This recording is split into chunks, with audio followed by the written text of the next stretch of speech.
Orient bell tiles studio से आप देख रहे हैं एबीपी न्यूज। नमस्कार, मैं हूं संदीप चौधरी। एक बोलचाल की भाषा में कहावत है कि खुदा मेहरबान तो गधा पहलवान, पर मैं इसे आज थोड़ा सा बदलने वाला हूं। सरकार मेहरबान तो अधिकारी पहलवान। और क्या ऐसा हो रहा है? और वो भी उत्तर प्रदेश में। यहां पर गजब की उल्टी गंगा बहाई जा रही है। एक जज थे, चीफ जुडिशियल मैजिस्ट्रेट, यानी कि जिले के सबसे बड़े जज। जिला कौन सा? संभल, जहां पर हिंसा हुई थी नवंबर 2024 में। आपको ध्यान होगा, वहां शाही मस्जिद सर्वेक्षण के आदेश दिए गए, तनाव हुआ, गोलीबारी हुई, 5 लोगों की मौत भी हो गई। फिर सुप्रीम कोर्ट ने उस आदेश पर स्टे लगा दिया, गिरफ्तारियां हुई, रासुका लगाया गया। पर एक जज ने पुलिस की भूमिका पर भी सवाल उठा दिए। वरना एक समुदाय विशेष मुसलमानों पर ही आरोप लग रहा था कि भाई सारा दंगा इन्होंने भड़काया, मार पिटाई की, हिंसा की, गोलियां चलाई, पुलिस सिर्फ बचाव कर रही थी। पर जज ने एफआईआर के आदेश दे दिए संभल पुलिस के अधिकारियों पर। तो एफआईआर तो नहीं हुई, और उसकी भी डिटेलिंग आपको बताऊंगा तो आप सर खुजलाने लगेंगे। क्या ऐसा भी होता है? उस जज का तबादला हो गया, तबादला कर दिया जज का। अब आप कह सकते हैं कि नहीं, ये सरकार का अख्तियार तो होता नहीं है, ये अधिकार तो इलाहाबाद हाई कोर्ट का है। इलाहाबाद हाई कोर्ट ने फैसला लिया तो जज को हटा दिया गया। ये अब छोटी सी बात है, माइनर डिटेल है कि पिछले 13 साल में ये जज 16 बार इनका तबादला हो चुका है। और इनकी जगह लेने अब कौन जज आ रहे हैं सीजेएम बनकर संभल के? वही जज जिन्होंने संभल की मस्जिद में सर्वेक्षण का आदेश दिया था। 1.5 घंटे की सुनवाई में ही सुनवाई शुरू हुई और आदेश दे दिया गया, और देर शाम वो सर्वेक्षण शुरू हो गया। फिर 4 दिन बाद फिर सर्वेक्षण हुआ तो हिंसा भड़क गई। सुप्रीम कोर्ट ने स्टे लगाया, यानी कि यह आदेश सही नहीं था। उसी जज को इनाम मिल गया। तो तबादला तो अगर आपने जिम्मेदारी का निर्वहन नहीं किया, अपनी ताकत का बेजा इस्तेमाल किया, या भ्रष्टाचार किया, या बहुत लंबा समय हो गया है, या रूटीन ट्रांसफर, तभी होता है ना तबादला। यहां तबादला ऐसे हो जाता है। और नोएडा जहां मैं बैठा हूं, यहां एक इंजीनियर, और उस पर मैंने शो किया था, 2 घंटे तक चिल्लाता रहता है। Noida police, SDRF, fire brigade वहां मूक दर्शक बने खड़े रहते हैं, पानी में कूदने का साहस नहीं जुटा पाते। यह आपदा प्रबंधन का मामला था ना। आपदा प्रबंधन किसकी जिम्मेदारी है? नोएडा में सीईओ का तो तबादला हो गया, हटा दिए गए, लेकिन नोएडा की डीएम वहीं मौजूद हैं। 4 दिन बाद दिखी, मौत के भी। और सवाल पूछने लगे पत्रकार तो शीशा बंद कर लिया और निकल पड़ी। कोई जवाबदेही नहीं, कोई जिम्मेदारी नहीं। एक जगह काम किया जा रहा है तो तबादला, एक जगह काम ना करने का इनाम, आप वहीं बने रहोगे। तभी तो मैंने कहा सरकार मेहरबान तो अधिकारी पहलवान। आपकी राय क्या है? आपके सुझाव और आपके सवाल, जो अब सीधा सवाल के अहम हिस्सा बन चुके हैं, उनका रहेगा इंतजार। तो आज बात करने वाला हूं उत्तर प्रदेश की, जहां पर एक राजनीतिक बवाल मच गया है। और बवाल किस लिए मचा? क्योंकि संभल के चीफ जुडिशियल मैजिस्ट्रेट, यानी कि जिले के सबसे बड़े जज विभांशु सुधीर, इन्होंने पुलिस की भूमिका पर उठाए सवाल। वो पिछले से पिछले साल नवंबर 2024 में मस्जिद का सर्वेक्षण हो रहा था, हिंसा भड़की थी, वहां पर 5 लोगों की मौत हो गई थी और 30 से ज्यादा पुलिस वाले जख्मी भी हुए थे, पुलिस भी जख्मी हुई थी। 12 एफआईआर हुई थी, 27 गिरफ्तारी, हिंसा में 400 से ज्यादा लोग शामिल हुए थे। संभल के समाजवादी पार्टी के सांसद का भी नाम था, नामजद एफआईआर थी, रासुका लगाया गया। लेकिन इस साल 9 जनवरी को सीजेएम विभांशु सुधीर ने संभल हिंसा पर एक बड़ा फैसला भी सुना दिया। उन्होंने एएसपी अनुज चौधरी, वो नाम ध्यान है ना, वो गदा उठाकर चलने वाले पुलिस अधिकारी संभल में, कि अरे जुम्मा तो 52 बार आता है साल में, होली एक बार आती है, तो घर से बाहर मत निकलो अगर दिक्कत है तो, अगर रंग लगने से इतनी परेशानी अपने घर के अंदर बैठे रहो। इस तरह के गैर जिम्मेदाराना बेतुके बयान देने वाला यह पुलिस अधिकारी, एफआईआर के आदेश हुए। उस वक्त अनुज चौधरी सीओ था। एएसपी अनुज चौधरी समेत 20 पुलिस कर्मियों पर एफआईआर का आदेश, और आरोप क्या था कि एक युवक को गोली मारी गई, गोली मारने का आरोप। वो इतना डर गया, उसके परिवार इतना खौफजदा था, संभल से उठाकर ले गए, सरकारी अस्पताल में भी इलाज नहीं कराया, मेरठ में छिपकर इलाज कराया। उसी शिकायत पर यह फैसला आया। तो संभल के एसएसपी ने क्या कहा, हम नहीं करेंगे एफआईआर, हम दर्ज ही नहीं करेंगे। सीधे सीधे अदालत के आदेश की मुखालफत कर दी गई कि नहीं करेंगे, हम तो हाई कोर्ट जाएंगे। ऐसा आपने होते देखा नहीं होगा, हाई कोर्ट जाएंगे। और फिर क्या होता है, 2 दिन पहले 20 तारीख को, 20 जनवरी, इलाहाबाद हाई कोर्ट से ट्रांसफर ऑर्डर आ जाते हैं विभांशु सुधीर के। अब यहां पर अकेले उनका ऑर्डर नहीं आया, 14 और जजेस, उनके तबादले कर दिए गए, दे वर ट्रांसफर्ड। तो आप कहेंगे फिर क्या हो गया, ये तो होते रहते हैं, रूटीन ट्रांसफर हो सकता है। पर राजनीति में टाइमिंग इज ऑफ एसेंस, क्या चीज किस वक्त हो रही है उसकी क्रोनोलॉजी भी समझने की जरूरत होती है। विभांशु सुधीर 2013 में सर्विस में आए और ये 2026 है, 13 साल में 16 बार ट्रांसफर हो चुका है। और 9 जनवरी को आदेश देते हैं और 20 को ट्रांसफर हो जाता है। इस आदेश को चुनौती देने का ऐलान कर देता है जिला प्रशासन, पुलिस महकमा की हाईकोर्ट जाएंगे, वही हाईकोर्ट ट्रांसफर कर देता है। सारी कड़ियां समझिए। पर सिलसिला यही नहीं थमता। विभांशु सुधीर की जगह कौन लेने आता है सीजेएम बन के? आदित्य सिंह, इन्हें सीजेएम बनाया जाता है। अब आदित्य सिंह कौन है?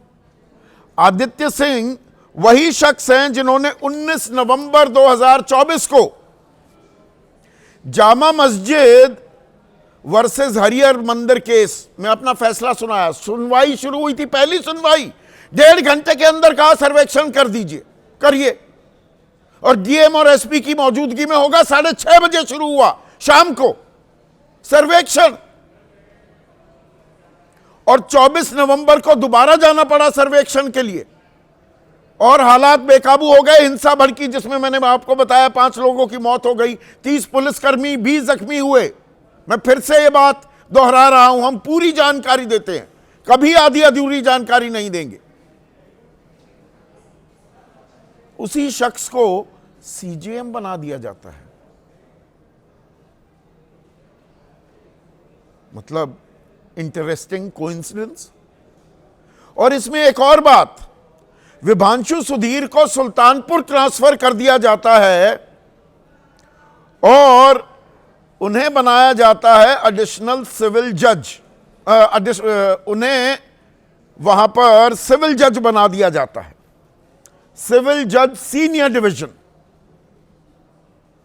अब सीजेएम और सिविल जज सीनियर डिवीजन स्केल सेम है, पर सुल्तानपुर में 2 जज और सीनियर हैं विभांशु सुधीर से, तो वो तीसरे नंबर के जज हो गए। संभल में वो जज नंबर 1 थे, सबसे बड़े जज। ये डिटेलिंग भी बहुत जरूरी हो जाती है। अब यहां तो तबादला हो गया, इस पर राजनीतिक आरोप प्रत्यारोप भी शुरू हो गए हैं। समाजवादी पार्टी और कांग्रेस के यूथ विंग, यानी कि कांग्रेस का जैसे एनएसयूआई है, इन्होंने मुरादाबाद में प्रदर्शन किया, आज लखनऊ में प्रदर्शन किया। जज के समर्थन में वकील भी उतरे, संभल के वकील भी, कि यह घोर नाइंसाफी की जा रही है एक जज के साथ, जो दुनिया को न्याय देता है उसी के साथ अन्याय हो रहा है। और अखिलेश यादव ने कहा कि हाई कोर्ट सुप्रीम कोर्ट स्वतः संज्ञान लें। संज्ञान किस बात का लिया जा रहा है? जिस जज के फैसले को सुप्रीम कोर्ट ने रोक दिया, स्टे लगा दिया था सर्वेक्षण पर 29 नवंबर को, उसी जज को सीजेएम के तौर पर लाया जा रहा है अब संभल में। तो अखिलेश यादव क्या बोले, सुनिए। इसका सुप्रीम कोर्ट संज्ञान लेगा, हाई कोर्ट संज्ञान लेगा, देश के बुद्धिजीवी इसकी बात को संज्ञान में लेंगे। और सच्चाई थोड़ी ट्रांसफर होती है, सच्चाई को कैसे आप ट्रांसफर कर लोगे? अब अखिलेश यादव कह रहे हैं सच्चाई को कैसे ट्रांसफर कर दोगे आप, पर सच्चाई ट्रांसफर नहीं भी होती है। यहां सच्चाई ट्रांसफर कर दी गई, लेकिन जहां मैं बैठा हूं नोएडा, 16 और 17 जनवरी इसी महीने की दरमियानी रात युवराज मेहता नाम का 27 साल का वो इंजीनियर अपने घर जा रहा था 150 सेक्टर में।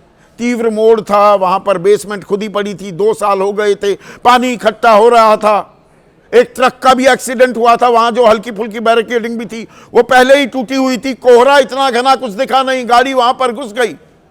गाड़ी से बाहर निकला युवराज मेहता, ये मैं तफसील आपको बता चुका हूं। चिल्लाया, अपने पिता को भी फोन किया और चिल्लाता रहा, बचा लो बचा लो बचा लो। व्यवस्था मूक दर्शक बनकर वहां खड़ी रही। 100 से ज्यादा लोग, नोएडा पुलिस, फायर ब्रिगेड, दमकल कर्मचारी, एसडीआरएफ के लोग नहीं बचा पाए। अब सीबीआई को भी जांच सौंपी जा रही है, एसआईटी का गठन हो गया है, बिल्डरों की गिरफ्तारी हो रही है।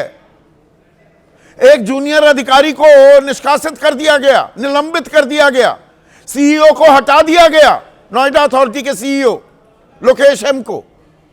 पर आपदा प्रबंधन, डिजास्टर मैनेजमेंट नाकाफी थे ना, वहां पर इंतजाम थे ही नहीं।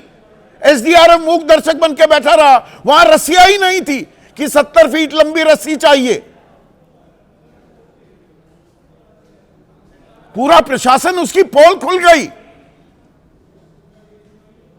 और आपदा प्रबंधन की जिम्मेदारी किसकी है नोएडा में, इस जनपद में, गौतम बुद्ध नगर में?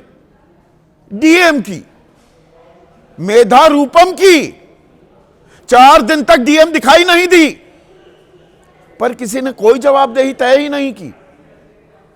आपदा प्रबंधन की जिम्मेदारी डीएम की, मेधा रूपम की, कोई सवाल पूछने वाला नहीं। गाज गिरती है सीईओ पर, डीएम पर कुछ नहीं। एसआईआर की प्रक्रिया में भी 500 से ज्यादा यहां पर बीएलओज को या तो नोटिस थमा दिए गए या निष्कासित कर दिए गए। निष्कासित 230 से ज्यादा आंगनबाड़ी वर्कर्स, 30-32 हजार रुपए कमाने वाली, खुद की कोई जिम्मेदारी नहीं। बीएलओ को बलि का बकरा बनाया गया। और क्या यह संयोग है भाई, एक वरिष्ठ आईएएस के बेटे बेटी भी आईएएस हो सकते हैं, मुझे इसमें कोई आपत्ति नहीं। पर क्या यह संयोग है कि मेधा रूपम के पिता इस वक्त देश के मुख्य चुनाव आयुक्त हैं, ज्ञानेश कुमार? तो सरकार मेहरबानी निगहबानी कर रही है क्या? दूसरे अधिकारी पर गाज गिर जाती है, डीएम पर नहीं। ऐसे में आज का सीधा सवाल,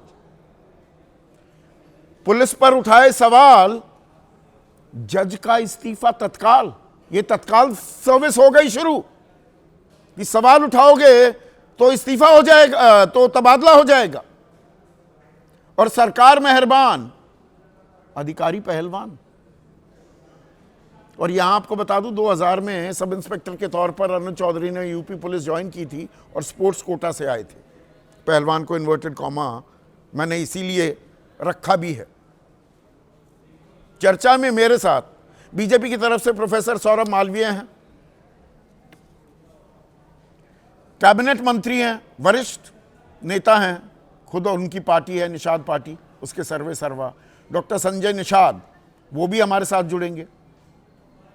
कांग्रेस की राष्ट्रीय प्रवक्ता रागिनी नायक, दरअसल डॉक्टर रागिनी नायक पीएचडी भी कर ली है और वकालत भी करती हैं।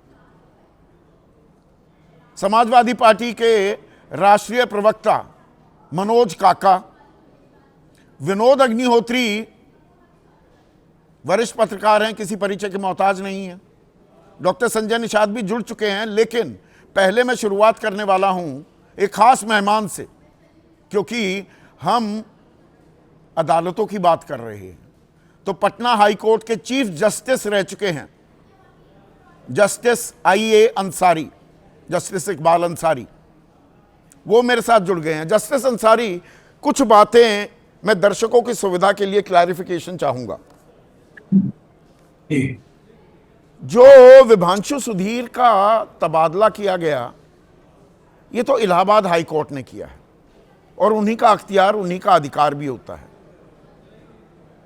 पर एक जज 13 साल का कार्यकाल, 16 बार तबादला, और अभी 9 तारीख को एक ऐसा फैसला जिसमें पुलिस पर FIR का आदेश, जिसे मानने से इनकार कर देता है जिला पुलिस महकमा और कहता है हम हाई कोर्ट जाएंगे इस फैसले के खिलाफ, यानी कि इलाहाबाद हाई कोर्ट जाएंगे। वही इलाहाबाद हाई कोर्ट फैसला देने वाले जज का तबादला कर देता है। ये सामान्य है क्या? ये नॉर्मल प्रक्रिया है क्या? नहीं, नॉर्मल तो नहीं है। ये ट्रांसफर अगर ये कोई एडमिनिस्ट्रेटिव रीजन से हुआ है,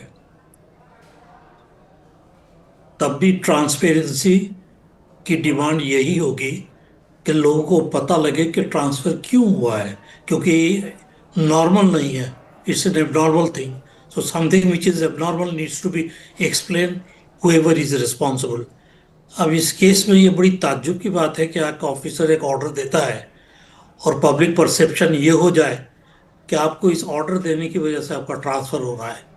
अगर नहीं है तो ये हाई कोर्ट की जिम्मेदारी है कि पब्लिक को बता दे कि नहीं, हम इस वजह से ट्रांसफ़र हुआ है, और जो एलिगेशंस लग रहे हैं नहीं, Allahabad high court justice Ansari स्वतः संज्ञान इस बात का भी ले सकता था। जिला प्रशासन, क्या ये भी साधारण एक घटना आप मानते हैं कि जिला प्रशासन ने कहा हम CJM का फैसला, उसकी तामील नहीं करेंगे, हम FIR दर्ज नहीं करेंगे, हम तो इलाहाबाद हाई कोर्ट में जाकर इस फैसले के खिलाफ अपील करेंगे? स्वतः संज्ञान ले सकता था ना कि पहले अदालती फैसले को अमल कीजिए और तब हमारे पास आइए, हम देखेंगे is it good in law और बैड इन लॉ। बहुत सही बात बोल रहे हैं। ये जरा ताज्जुब वाला हो गया ये ट्रांसफर ऐसे बहुत। और अगर एक घटना होती तो बात दूसरी थी, अभी तो एक सिलसिला सा बन गया यार। कई एक ट्रांसफर जुडिशरी में ऐसे हो रहे हैं डिस्ट्रिक्ट लेवल पर और इवन हाई कोर्ट लेवल पर, कि लगता है कि अगर आप एक पार्टी या एक सरकार के विरुद्ध में आप कोई फैसला दे तो अदालत तो सरकारी दबाव से, सरकारों के दबाव से दूर रहती थी। ये सरकार का दबाव है, अदालत का अपना फैसला है। और 13 साल में 16 बार एक ही जज पर इतनी नजरें इनायत क्यों हो रही है? आप तो इलाहाबाद हाई कोर्ट ही दे सकता है। मैं तो यही बोलूंगा कि ये नॉर्मल नहीं है। नहीं, पर ये सिलसिला, ये शब्द मैंने पहले भी इस्तेमाल किए जस्टिस अंसारी, यही नहीं थमता। जिन शख्स को अब सीजीएम बनाया गया है संभल में, आदित्य सिंह, ये वही हैं जिन्होंने जामा मस्जिद के सर्वेक्षण का आदेश दिया। 19 नवंबर 2024 सुनवाई का पहला दिन, दोपहर 3 बजे के करीब सुनवाई शुरू हुई, 1.5 घंटे में फैसला भी सुना दिया कि करिए, और शाम 6:30 बजे वो सर्वेक्षण भी, खुदाई का काम भी शुरू हो गया डीएम और एसपी की निगरानी में। फिर 4 दिन बाद फिर करना पड़ा और वहां हिंसा भड़की, 5 लोगों की मौत हो गई, 400 से ज्यादा लोग, उनसे पूछताछ की गई। और सुप्रीम कोर्ट ने इस फैसले को, सर्वेक्षण कराने के फैसले पर स्टे लगा दिया 29 नवंबर को। वही शख्स सीजीएम बनकर आ जाते हैं संभल में। Strange coincidence. ये सारे कोइंसिडेंसेस तो बड़े अनयूजुअल हैं, और इसका एक्सप्लेनेशन तो इलाहाबाद हाई कोर्ट ही दे सकता है। लेकिन इतना जो समझ में आ रहा है कि अगर आप सरकार के खिलाफ कोई फैसला देंगे तो आपको उसका बर्डन सफर करना पड़ेगा। देखिए, ऐसा नहीं है कि ये नहीं हो सकता था, लेकिन इतना ज्यादा होने लगा है कि अब मुझे नहीं लगता कि इवन सुप्रीम कोर्ट एक्सप्लेन कर सकता है। अब जस्टिस नहीं, ये क्या संदेश जाता है जो लोअर जुडिशरी है, डिस्ट्रिक्ट लेवल के जो जजेस हैं, जहां से दरअसल किसी भी केस की शुरुआत होती है कि जैसे सरकार चाहेगी वैसे ही फैसले सुनाए जाएं, क्या ये कहा जा रहा है जजेस को? और आप अलग हट के चलोगे तो तबादला कर दिया जाएगा।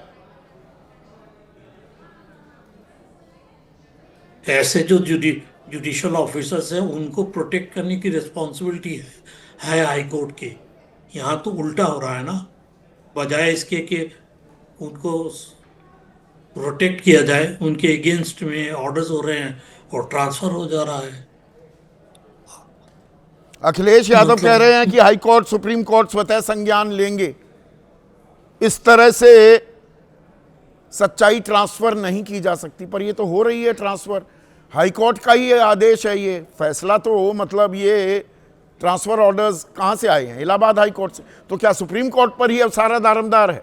सुप्रीम कोर्ट को संज्ञान लेना चाहिए जस्टिस अंसारी इस पूरे मामले का। ये पावर तो हाई कोर्ट का है, सुप्रीम कोर्ट के अंडर में नहीं आता है। लेकिन जहां तक जुडिशियल ऑर्डर है, क्योंकि वो भी जुडिशियल ऑर्डर है ना, जिससे उनको केस रजिस्टर करने के लिए पुलिस को बोला गया है, वो ऑर्डर तो इन्फोर्स होना चाहिए। नहीं हो तो वो इमीडिएट स्टे होना चाहिए। जिस हाल से चल रहा है, कल को हो सकता है हाई कोर्ट उसको स्टे भी कर दे। क्या टिकर रहा है?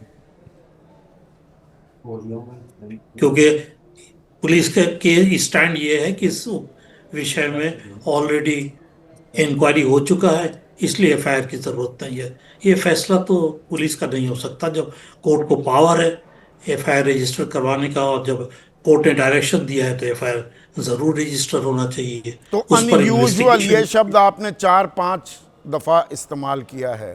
प्रोफेसर सौरभ मालवीय, आप तो कहते हैं कि अदालतों का पूरा सम्मान करते हैं। ये सम्मान हो रहा है? जिस अदालत ने पुलिस की भूमिका पर उठाए सवाल, ट्रांसफर हो गया तत्काल। सामान्य बात मान रहे हैं इसे? ये सामान्य प्रक्रिया है, ऐसे ही होता है? संदीप जी, ये अच्छा स्लोगन हो सकता है, लेकिन सरकार के मंशा पर और सरकार की बात को यहां लाना अप्रासंगिक लग रहा है। अच्छा।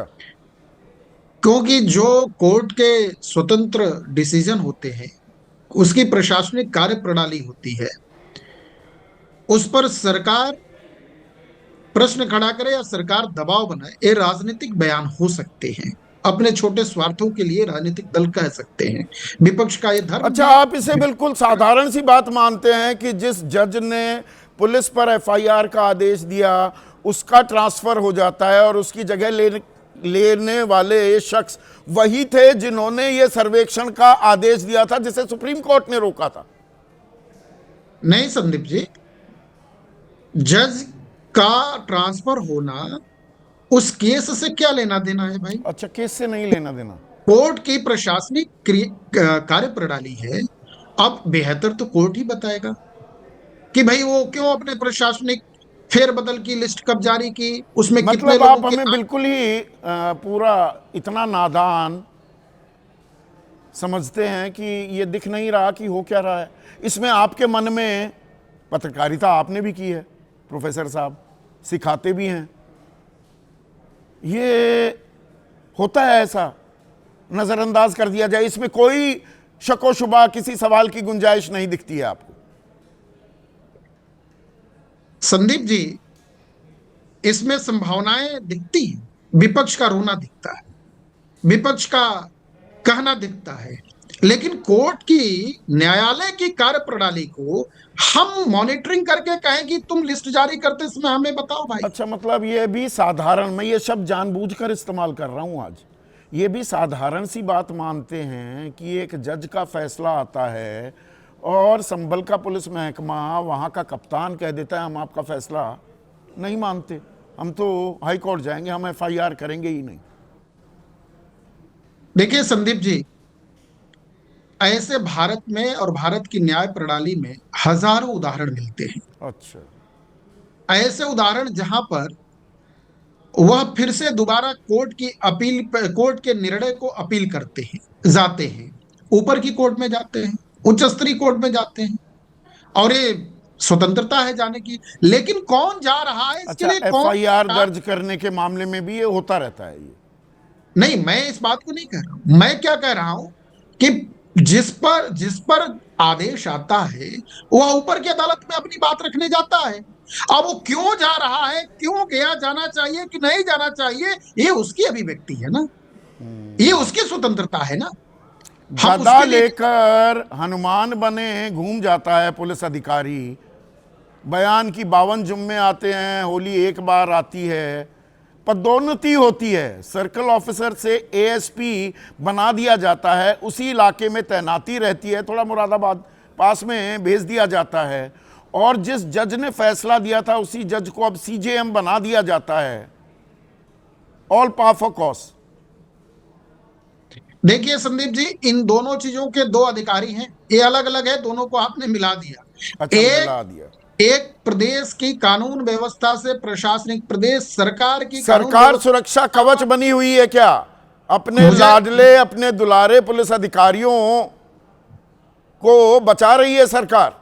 मुझे लग रहा है संदीप जी, सारे शब्द बड़े चुन चुन के, सुंदर सुंदर शब्द स्क्रिप्ट के लिए प्रयोग हो सकते हैं इस आज के इस डिबेट में, लेकिन व्यवहार अभी मैं मेधा रूपम की भी बात लेकर आऊंगा, पर पहले रागिनी नायक एक बात तो ठीक कह रहे हैं सौरभ मालवीय भाई, इसमें सरकार का क्या लेना देना, ये तो इलाहाबाद हाई कोर्ट का फैसला है,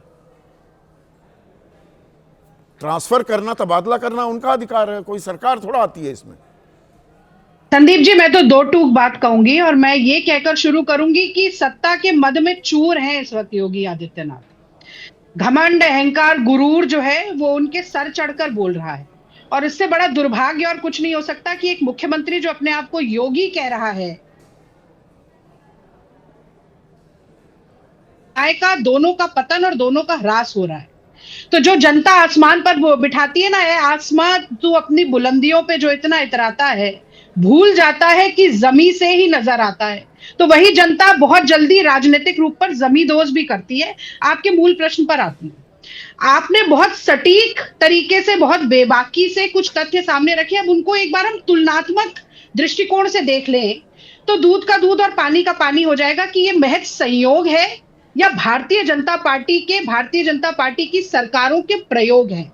तो 19 नवंबर 2024 को एक पिटीशन जाती है सिविल जज आदित्य सिंह के कोर्ट में, जो कहती है कि शाही जामा मस्जिद जो संभल की है उसका सर्वे करवाइए। वहां पर पहले मंदिर था, और जैसा आपने कहा जामा मस्जिद कहीं नहीं जानी थी, वहीं रहनी थी, पर आनन फानन में 1.5-2 घंटे के भीतर निर्णय भी सुना दिया जाता है, सर्वे भी शुरू हो जाता है। और इसके ठीक विपरीत अब आप देखिए, एसएसपी संभल के उनको सीजेएम विभांशु कहते हैं, ऑर्डर देते हैं 156(3) के तहत। 156(3) में अगर कोर्ट ऑर्डर करता है तो पुलिस को एफआईआर दर्ज करनी पड़ती है, कोई इफ बट किंतु परंतु नहीं है। पर वो कृष्ण कुमार बिश्नोई एसएसपी कहते हैं कि मैं तो नहीं करूंगा, 4-5 दिन ऑर्डर पे बैठे रहते हैं और फिर कह देते हैं कि मैं तो जाऊंगा हाई कोर्ट और वहां पर जाकर आपके निर्णय को चुनौती दूंगा। तो ये किसके संरक्षण में हो रहा है? किसकी पुलिस होती है प्रदेश की पुलिस? कौन पीछे से कह रहा है कि जाकर ऐसा करो, कोर्ट की बात मानने की जरूरत नहीं है? और ये संयोग नहीं है, ये प्रयोग है। ये इस बात से भी सुनिश्चित होता है संदीप जी कि बार बार आपने देखा कि संवैधानिक संस्थाओं को अपने कब्जे में करना, चुनाव आयोग और ज्ञानेश कुमार तो कब्जे में है ही, अब न्यायपालिका पर भी दबाव बनाओ कि अगर हमारी बात सुनोगे तो रिटायरमेंट के बाद राज्यसभा आप गंभीर आरोप लगा रही हैं। एक मिनट रागिनी, एक मिनट रुकिए ना। आपका आरोप गंभीर है, धारा प्रवाह हो जाती है, आपके साथ भी आप रुक नहीं पाती हैं। संजय निषाद हैं, क्योंकि कैबिनेट मंत्री हैं, तो जरा उनसे मैं पूछ लूं, डॉक्टर साहब थोड़ा सा अंधेरा ज्यादा दिखाई दे रहा है, अंधेरा घना है क्या? आपका चेहरा भी साफ नजर नहीं आ रहा है, ये हो क्या रहा है? नहीं, ऐसा नहीं है। संवैधानिक संस्थाओं का सम्मान, मान सम्मान की आप बातें करते थे, अदालत एक फैसला सुनाती है और जिले का कप्तान कहता है हम नहीं मानेंगे, उसी जज का ट्रांसफर हो जाता है। हो क्या रहा है ये? संदीप जी, इससे पहले आपसे अनुरोध है कि मैं पूरा, आप मेरी बात सुन लीजिए, फिर आप प्रश्न कीजिएगा। मैं इतना कोई व्यक्ति संभल कर पूरा बयान सुनिए। जब किसी मामले में जुडिशियली इंक्वायरी हो जाती है, उसमें कोई चूक का जगह नहीं रह जाती है और सभी को भी जुडिशियली डिवीजन बेंच उच्च न्यायालय में जाने का अधिकार है। मैं इतने कहूंगा कि हमारे ऊपर भी गोली चली थी 2015 में चलाई थी सपा ने, 156(3) में आदेश हुआ था, क्या इन्होंने एफआईआर दर्ज कराया था? उन्हें दिया था? नहीं उन्हें दिया था। तो इनको तो सत्ता से बेदखल कर दिया। आप तो कहते, आप तो ताल ठोकते हैं डॉक्टर साहब कि हम तो अदालत की बात मानते हैं, तो अदालत की बात नहीं मानी जा रही, बल्कि जिसने फैसला सुनाया मैं यही उसको तबादला किया जा रहा है। पूरा सुन लीजिए। उत्तर प्रदेश में माननीय मुख्यमंत्री जी के नेतृत्व में सरकार बहुत शानदार उत्तर कार्य कर रही है। प्रधानमंत्री जी, माननीय मुख्यमंत्री जी हमेशा संवैधानिक मूल्यों का सम्मान किया करते हैं। विपक्ष के पास कोई ठोस सबूत मुद्दा नहीं है इसके लिए वो अनर्गल निराधार जो है इसी तरह की बयानबाजी करते हैं। आज सरकार की तरफ से कुछ लिखकर भेजा गया है क्या आपको? डॉक्टर साहब पढ़कर बोल रहे हैं, इतने सालों से मैं आपको जानता हूँ, आज तक आपने पढ़ा लिखा हुआ तो नहीं पढ़ा? मैंने नहीं कहा कि गरिमा, हाई कोर्ट का काम अपना है ट्रांसफर पोस्टिंग करने का। हाई कोर्ट के, क्या आप पिछली बात मैं यही बता रहा हूँ कि कांग्रेस के समय समझ सकते हैं कि किस तरीके से जजों के वरिष्ठता को तोड़ते हुए लोगों नहीं, मुझे लग रहा है जिन्होंने जो केशवानंद भारती केस में लोगों को पंचम तल से या सप्तम तल से कहीं कुछ पर्ची आ गई, वैसे जैसे पत्रकारों के पास पर्ची आती थी, आजकल थोड़ी बंद हो गई है, सुबह सुबह पर्ची आ जाती थी, शाम को ये कार्यक्रम करना है, आज क्या जवाब देने हैं? पर्ची आ गई है क्या संजय निषाद के पास? ऐसी नहीं है, नहीं फर्क नहीं है। मैं भाई कुछ बातें ऐसी होती हैं कि जो बिंदुवार लिखनी पड़ती हैं। भाई 1970-73 की बात रहेगी, इंदिरा गांधी के नेतृत्व में किस तरीके से होता रहा हम समझ सकते हैं सब। लेकिन अभी भी कोई भी ऐसा ये जो मुद्दा उभारा जा रहा है, मतलब जिस जज ने सर्वे के आदेश दिए थे वही विभांशु शेखर की जगह आदित्य सिंह सीजेएम बनाए जाते हैं, इसमें कोई अचंभा करने की बात नहीं है। अरे हम कह रहे हैं न्यायालय अपने न्यायिक अधिकारों के लिए, न्याय देने के लिए, न्याय समाज को देने के लिए वो कभी भी कोई भी अपनी। अच्छा, आप कुछ दबाव नहीं बना रहे न्यायालय पे? आपने कोई दबाव नहीं बनाया है? नहीं, ऐसा ये जो विपक्ष के लोग हैं हमेशा करते रहे हैं, उनके दिमाग में रहता कि ऐसा। अच्छा, विपक्ष के लोगों के दिमाग में ये गंदगी बैठ गई है। एक जज का ट्रांसफर हो जाता है, ये नोएडा की डीएम का ट्रांसफर नहीं होता, जहां तक मेरी जानकारी है। गलत हो तो बताइएगा डॉक्टर साहब। आपदा प्रबंधन की जिम्मेदारी नोएडा में गौतम बुद्ध नगर की तो डीएम की होती है, यानी कि मेधा रूपम की। 4 दिन बाद दिखती हैं, उनके खिलाफ कोई कार्रवाई नहीं होती, सीईओ को हटा दिया जाता है। क्यों? अभी समय आप देखे होंगे कि जो भी माननीय मुख्यमंत्री संज्ञान में आता है उस पर जांच लिखते हैं, जांच में हाँ, सीबीआई की जांच भी हो रही है, पर ये मेधा रूपम की जिम्मेदारी तय नहीं होगी। जज की जिम्मेदारी तय हो गई, मेधा रूपम की जिम्मेदारी तय नहीं होती। जांच में क्यों नहीं तय होगी? जो भी होगा, आप देखते होंगे बड़े बड़े लोग हैं, इतने रसूखदार है, उनके खिलाफ कार्रवाई हुई है।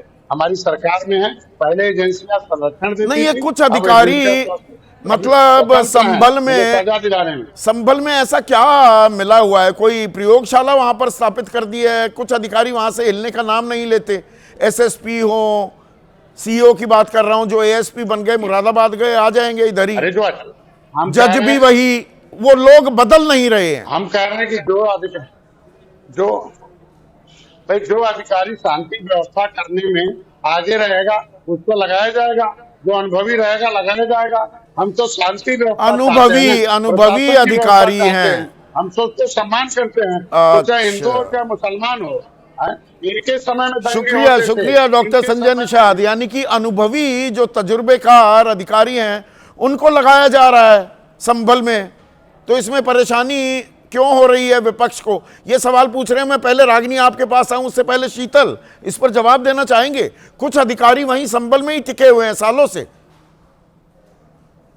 मैं कुछ रेफरेंस देना चाहूंगा जो इधर 1-2 सालों में है, और खासकर दंगों से और इससे जुड़े हुए।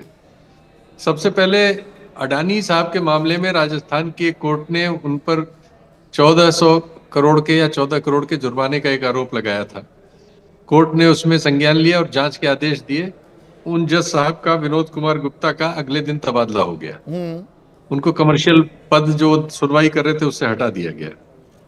दिल्ली के दंगों के आरोप में जांच करने वाले अतिरिक्त न्यायाधीश समीर वाजपेयी जो यूएपीए के मामले सुन रहे थे, और उन्होंने दिल्ली पुलिस की जांच को कैलस बताया जिस दिन, उसके अगले दिन उनका भी वहां से तबादला हो गया। एएसजे विनोद यादव कड़कड़डूमा कोर्ट में इसी मामले की सुनवाई कर रहे थे, और उन्होंने कपिल मिश्रा और अन्य के मामले में जिस तरह से पुलिस ने इशू बनाया था, और उन्होंने जांच जिस तरह से हो रही थी उस पर टिप्पणी की, अखबारों में छपी, अगले दिन उनका तबादला हो गया। इसके बाद justice S Muralidhar Delhi high court के जस्टिस थे, जिन्होंने सो मोटो इसको केस को लिया था, और उनके हस्तक्षेप की वजह से दंगा 3 दिन में रुक गया था। उन्होंने कपिल मिश्रा का नाम लेके पूछा था कि उस पर एफआईआर अब तक क्यों नहीं हुई। उनका पंजाब और हरियाणा हाई कोर्ट में ट्रांसफर हो गया था। आप अभी जिनकी बात कर रहे हैं, ये सिर्फ 4 महीने पहले इस पद पर, सीजेएम पद पर आए थे यहाँ, और 4 महीने के भीतर मुझे नहीं मालूम कि हाई कोर्ट इसकी क्या सफाई देगा, किस वजह से ठीक उसी समय उनका तबादला हो गया जब उन्होंने ये फैसला दिया है, 4 महीने के भीतर। तो ये जो कैरेक्टर है, और इसके पहले हमें याद है कि सुप्रीम कोर्ट के 4 वर्किंग जज प्रेस कॉन्फ्रेंस करके देश के न्यायिक इतिहास में पहली बार बाहर आए हैं, और उन्होंने परोक्ष रूप से अपनी रजिस्ट्री के मैनेजमेंट के बारे में और देश के लोकतंत्र के बारे में गंभीर आरोप लगाया था। जो अच्छे अधिकारी हैं, जो शब्द इस्तेमाल किया डॉक्टर संजय निषाद ने, उन्हें वहां पोस्टिंग दी जा रही है। कुछ चुनिंदा अधिकारी ही संभल में क्यों पदासीन है? क्योंकि वो चुनिंदा अधिकारी वो रिजल्ट दे रहे हैं जो रिजल्ट इस सत्ता को चाहिए। 24 में चुनाव हारने के बाद ये संभल का दंगा, ऐसी शंका लोग करते हैं, जो आलोचना करते हैं कि ऑर्केस्ट्रेट किया गया। जिस तरह से फैसला हुआ, जिस तरह से फैसले के बाद एडमिनिस्ट्रेशन पहुंचा, उनकी शंका में स्वर नजर आता है। और उसके बाद अब ये जो जुडिशियल फैसले हो रहे हैं, जिसमें आप न्यायिक अधिकारियों के तबादले कर दे रहे हैं, एफआईआर लिखने से मना कर दे रहा है एडमिनिस्ट्रेशन, ये सब असाधारण फैसले हैं। असाधारण फैसले हैं, पर यहाँ पर अतीत भी गिनवाने लगे थे डॉक्टर संजय निषाद। रागिनी नायक, बीच में आपको रोका, वो जरूरी था मुझे संजय निषाद के पास जाना। कोई बात नहीं संदीप जी। देखिए, सबसे पहले तो अच्छे की परिभाषा क्या है? अच्छे अधिकारी कौन होते हैं, अच्छे जजेस कौन होते हैं? जो कि सत्ता की भाषा बोलें, जो सत्ता के अनुरूप चलें, जो सत्ता की कठपुतली बनने के लिए तैयार हों। और बहुत अच्छे उदाहरण दिए। मैं जो बात कह रही थी, मैं कह रही थी कि लोअर जुडिशरी पर ये दबाव बनेगा, और ये अपर जुडिशियल हायर जुडिशरी पर भी दबाव बनेगा कि यदि आप सत्ता के अनुरूप निर्णय देंगे तो रिटायरमेंट के बाद आपको राज्यसभा पहुंचा दिया जाएगा, और नहीं देंगे तो जैसे तारीख पे तारीख होती है, ट्रांसफर पे ट्रांसफर, ट्रांसफर पे ट्रांसफर मिलेगा। नहीं, जो आप ये तलखी थोड़ी दिखा रही हैं रागिनी नायक, ये परंपरा तो आपने शुरू की थी ना। मुख्य चुनाव आयुक्त MS गिल, वो कहाँ किस सरकार में मंत्री बने थे? खेल मंत्री बनाए थे ना आपने। नवीन चावला को कहाँ बिठाया? रिटायरमेंट के कितने समय बाद बनाए थे? अच्छा, कितने समय? बना दिए थे। अच्छा, हटते ही बना दिए थे संदीप जी। जी जी, हाँ, अब वो टाइमिंग बताएंगे। नहीं, हमने नहीं, ये एक दिन लगाते हैं, हमने 2 दिन लगाए थे। नहीं, जस्टिस KM जोसेफ 2016 उत्तराखंड, आपको याद होगा, मोदी सरकार का निर्णय कि राष्ट्रपति शासन लगाया जाए, उसको क्वॉश किया। 4 साल तक एलिवेशन को स्टॉल करके रखा, सुप्रीम कोर्ट नहीं जाने दिया। जस्टिस अकील कुरैशी 2010 में गुजरात के तत्कालीन गृह मंत्री अमित शाह को रिमांड पर भेजने का निर्णय देते हैं, उनका तो एलिवेशन रोक ही दिया जाता है, बढ़ने ही नहीं दिया जाता। जस्टिस गवई के ऊपर जूता फेंकने वाला व्यक्ति कहता है सनातन का अपमान हम नहीं सहेंगे, जूता मारेंगे CJI को। ये सब दिख रहा है, स्पष्ट है, कुछ भी। अब मैं फिर अतीत के गड़े मुर्दे उखाड़ना नहीं चाहता। वो जो 1975 में जो आपातकाल लगा था, जजों का क्या हाल किया था, कौन जज, मतलब आने वाला पूरा टाइम, उनकी करियर टाइमलाइन ही बर्बाद करके रख दी थी। वो विषयांतर हो जाएगा मामला। संदीप जी, जहां तक आपातकाल की बात है, मैं 2 बातें कहना चाहती हूँ, और वो बार बार ये सवाल उठाया जाता है।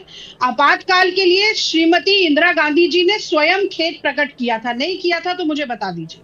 दूसरी बात, आपातकाल भी हमारे संविधान, इमरजेंसी भी संविधान का एक प्रावधान है लगाने का, वो असंवैधानिक नहीं है। पर ये सब जो हो रहा है ये असंवैधानिक है, ये नैतिकता के विरुद्ध है, ये न्याय सम्मत नहीं है कि आप एक जज जो कि सरकार के खिलाफ निर्णय देता है उसे हटा देंगे, उसको डिमोट कर देंगे, और दूसरा जज जिसने सरकार के सम्मत निर्णय लिया था, पर ये तो इलाहाबाद हाई कोर्ट सवालों के घेरे में है ना। इसमें सरकार पर जिम्मेदारी कैसे डाल सकते हैं संदीप जी? 1 और 1 मिलाकर 11 बता, मैं तो नहीं बता रही हूँ कि 1 और 1 मिलाकर आप 11 बना लीजिए, पर ये तो जनता के विवेक पर छोड़ना पड़ेगा कि क्या 1 और 1 मिलकर 2 बन रहा है? कि ये जो पुलिस प्रशासन है ये किसके अंतर्गत आता है? योगी सरकार के अंतर्गत आता है कि नहीं आता?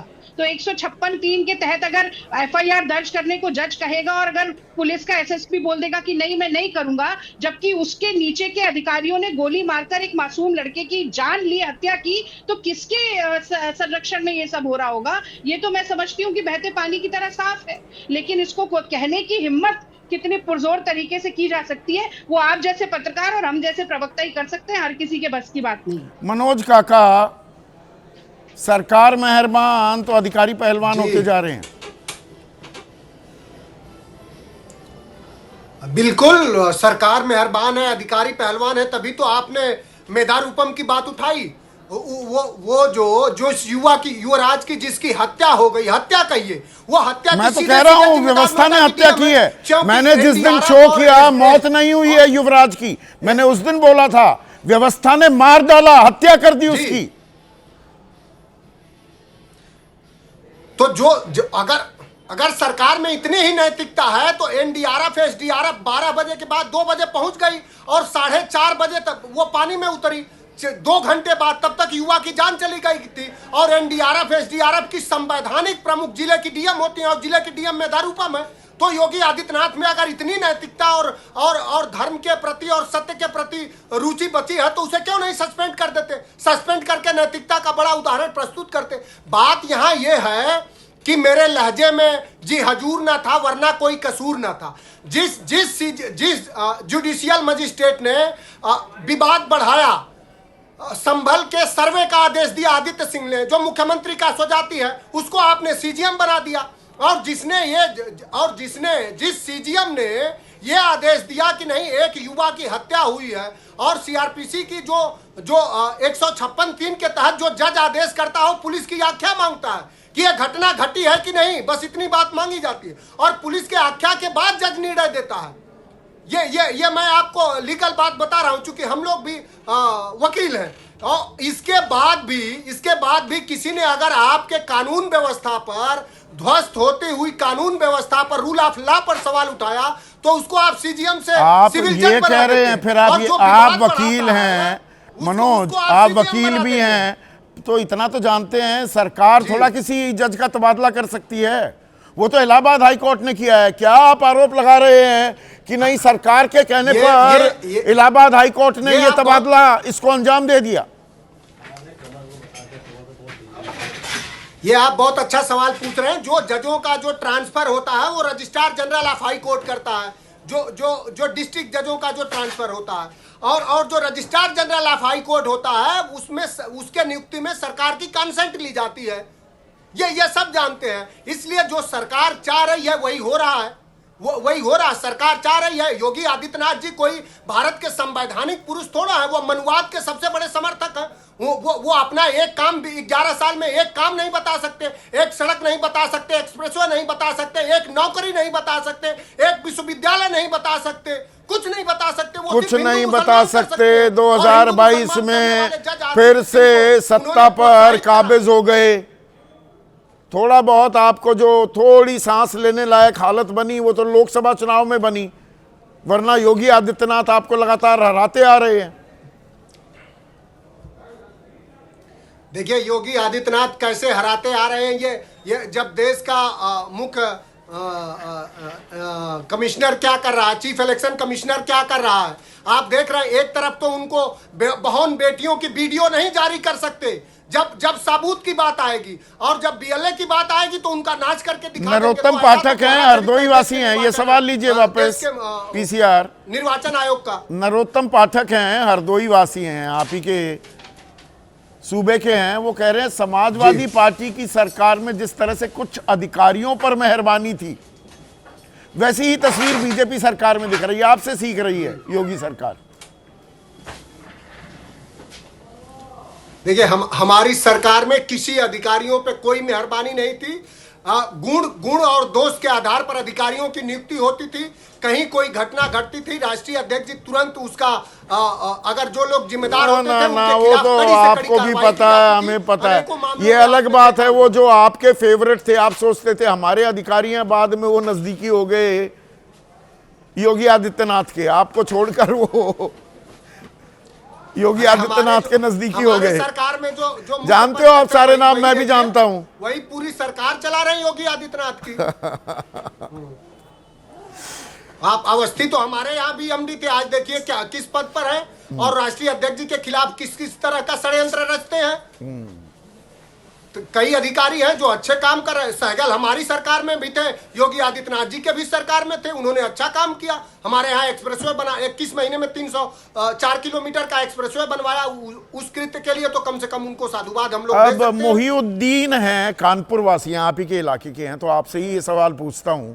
संभल में जो कुछ हुआ उससे साफ है कि न्यायपालिका में सरकार दखल दे रही। ये बहुत गंभीर सवाल है, इसे आप कैसे देखते हैं? ये मतलब क्रोनोलॉजी 9 तारीख को फैसला आता है, 20 तारीख को तबादला हो जाता है, और बीच में कप्तान कह देता है हम नहीं ये फैसला मानेंगे।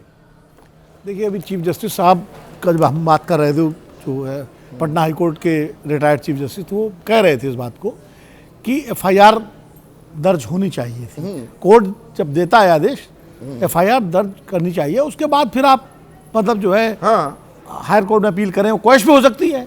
अगर एफआईआर दर्ज होती है और मान लीजिए हाई कोर्ट भी मानता है कि एफआईआर के आधार गलत हैं, तो क्वेश भी हो जाती है, क्वेश हो जाएगी। अभी देखिए ना, सुप्रीम कोर्ट ने ईडी वाली एफआईआर पश्चिम बंगाल वाली क्वेश की। तो मुरादाबाद के संभल के एसपी को कम से कम सबसे पहले कोर्ट का अनुपालन करना चाहिए था आदेश का, और उन्हें एफआईआर दर्ज करनी चाहिए थी। और अगर वो एफआईआर दर्ज करते, उसके बाद हाईकोर्ट जाते, हाईकोर्ट अपना संज्ञान लेता। यहाँ रविंद्र हैं, एक और दर्शक आगरा वासी हैं, वो कह रहे हैं क्या कोर्ट के आदेश का पालन ना होना अवमानना का मामला नहीं बनता? मैं इसी पे आ रहा था। हाँ, मैं इसी पे आ रहा था कि चूंकि उन्होंने उसका पालन नहीं किया तो उन पर तो अवमानना का मामला चल सकता है पुलिस पर, एसपी पर। पर तो चलाएगा कौन? जो न्याय दे रहा है, जो आदेश दे रहा है, उसी पर कार्रवाई हो रही है, गाज वहां गिर रही है। जो चला सकता था वो तो तबादला हो गया उनका। जो आए हैं उनकी जगह आदित्य सिंह जी जो पहले भी रहे, क्या वो अवमानना का, क्योंकि वो आदेश व्यक्तिगत जज का नहीं है, Absolutely. वो आदेश उस अदालत का है। हाँ। अब उस अदालत में जो चीफ सीजीएम होके आए हैं, ये उनकी जिम्मेदारी है कि उसके अनुपालन के लोग क्या करते हैं, क्या वो अवमानना का मुकदमा चलाएंगे, ये भी देखना और चाहिए। जिस जज के फैसले पर स्टे लगाया 29 नवंबर 2024 को सुप्रीम कोर्ट ने, जी, मतलब ये आदेश गलत था, इसका मतलब यही हुआ ना। हाँ, स्टे का मतलब यही होता है। यही हुआ, वही शख्स अब सीजीएम बन के आ गया।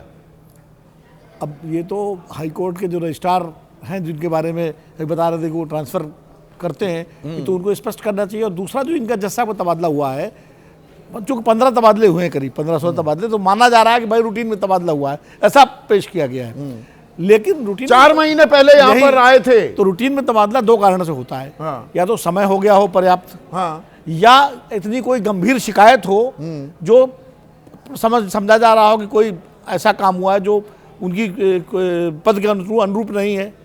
इन 2 स्थितियों में तबादला होता है। अब यहाँ एक और अहम सवाल पूछ रहे हैं, मदन त्रिपाठी हैं, वो कह रहे हैं अगर विभांशु का तबादला अनुज चौधरी पर एफआईआर के आदेश की वजह से हुआ, फिर जनता पुलिस की नाइंसाफी के खिलाफ कहां जाएगी? जज का ही तबादला हो रहा है तो जनता का क्या होगा? सबसे महत्वपूर्ण बात यह है जो आपने कही कि वहां के वकील इसके खिलाफ हैं, इस तबादले के खिलाफ है, क्योंकि वो वकील को जरूरी नहीं कि सारे वकील कोई समाजवादी पार्टी के, कांग्रेस के हों, वो वकील है वहां के, उसमें हो सकता है। पर यहाँ पर ये आम आदमी, अगर जज का ही तबादला हो सकता है कि एफआईआर करिए पुलिस पर, ऐसा आदेश दे दिया, आम आदमी कोई अगर किसी के खिलाफ शिकायत करेगा उसका क्या होगा? तो ये मैसेजिंग कोर्ट के लिए भी हो सकती है और आम आदमी के लिए भी हो सकती है। अब किसकी हिम्मत पड़ेगी जाकर के वो किसी कोर्ट में जाकर के कहे कि साहब, और किस जज, कौन जज, और जज के लिए क्या संदेश जा रहा है? जो बात मैं पूछ रहा था जस्टिस इकबाल अंसारी से, लोअर जुडिशरी को एक जज प्रिजाइड कर रहा है, उसको क्या संदेश जा रहा है? ज्यादा इस तरह के आदेश दोगे तो लाइन हाजिर कर दिए जाओगे। देखिए, संदेश स्पष्ट है। अगर जो क्या नाम है, नाम उनका भूल रहा हूँ, जिनका तबादला हुआ है, विभांशु का, अगर विभांशु जी का तबादला, विभांशु सुधीर, सॉरी, हाँ, इस कारण हुआ है कि उन्होंने ऐसा आदेश दिया, तो निश्चित, और आप बता रहे 16 तबादले हो चुके हैं उनके। हाँ, 13 साल 13 साल में। अब 13 साल में 16 तबादले का मतलब साल भर कहीं रुके नहीं, वो साल भर कहीं रुके नहीं, 4 महीने में ये तबादला हो गया। पर आखिरी सवाल शीतल, एक जगह कार्रवाई कर रहा है जज तो उसका तबादला हो रहा है, एक जगह जहां कार्रवाई नहीं कर रही है डीएम मेधा रूपम, उनका तबादला नहीं हो रहा, पर नोएडा अथॉरिटी के सीईओ को हटा दिया जा रहा है, जबकि आपदा प्रबंधन की जिम्मेदारी डीएम की है। ये सीधे सीधे वही बता रहा है जिसकी ओर आप इस कार्यक्रम के जरिए सवाल उठा रहे हैं, कि हम मतलब एक ऐसे दौर में पहुंच गए जब उस आखिरी आदमी की बात तो अब कौन सुनेगा, जिसका व्यक्ति मारा गया, जो कोर्ट गया, कोर्ट ने इतने दिनों बाद उसमें एक फैसला दिया, उस आदमी की तो हम बात ही नहीं कर पा रहे हैं इस पूरे क्रम में।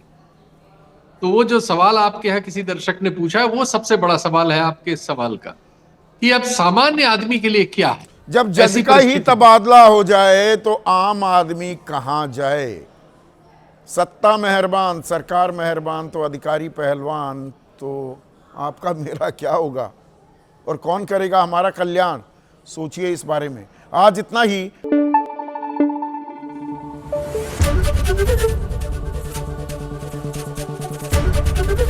एबीपी न्यूज आपको रखे आगे।